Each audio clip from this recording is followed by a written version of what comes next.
I started playing guitar when I was in high school, and like every kid in high school, I like pop music, rock music.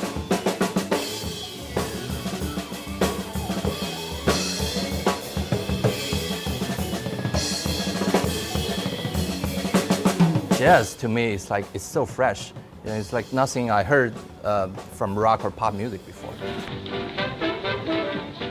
If you look back at the history of jazz here in Shanghai, it goes back like almost 80, 90 years ago.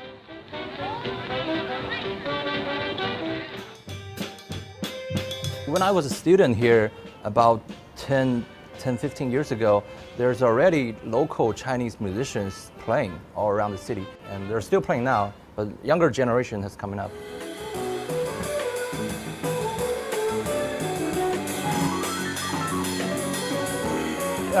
The scene here, I think in Shanghai, maybe foremost out of the cities in China with like a bustling jazz scene, is extremely eclectic.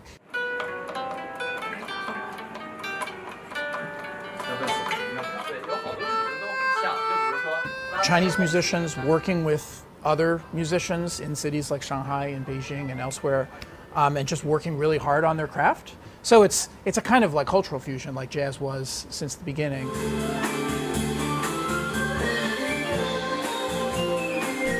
Jazz involves a blending of different cultural elements, but it is no more than an interplay of music notes.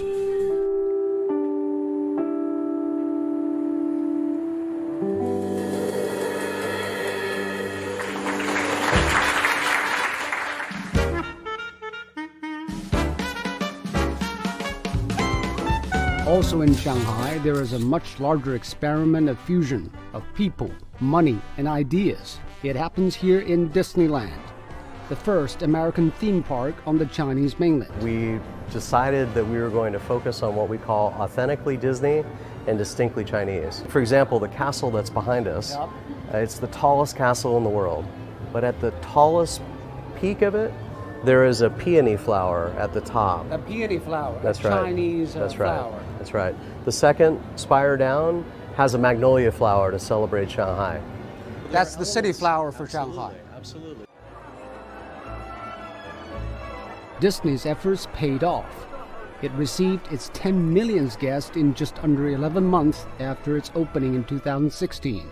I think this is the good outcome of China-American relations. And also, this is a good example of Chinese culture and American culture to work together to bring the people the colorful world. Localization also enabled Disney to better weather the storm caused by COVID-19. The Shanghai resort reopened in May, the first among Disney's parks. We knew that people were going to have to be much more mobilely savvy at the end of this. And so we had to introduce some new technology to allow us to register people before they came to the park, to stagger arrivals. Do you think you will be able to come back to the good old days, or it will probably be reshaped by COVID?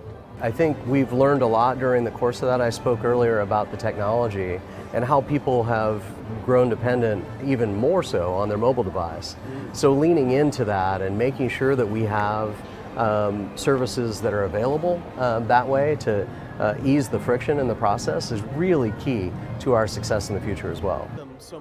Choices. Joe said his park is still running at half capacity, but he's also looking at the Zootopia under construction.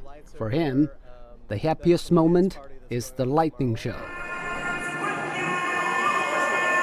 But it's not the light in the fireworks, but the gathering of crowds and the smiles on their faces.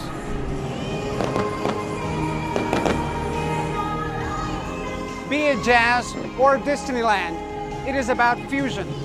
People and ideas can only thrive in the context of coming together.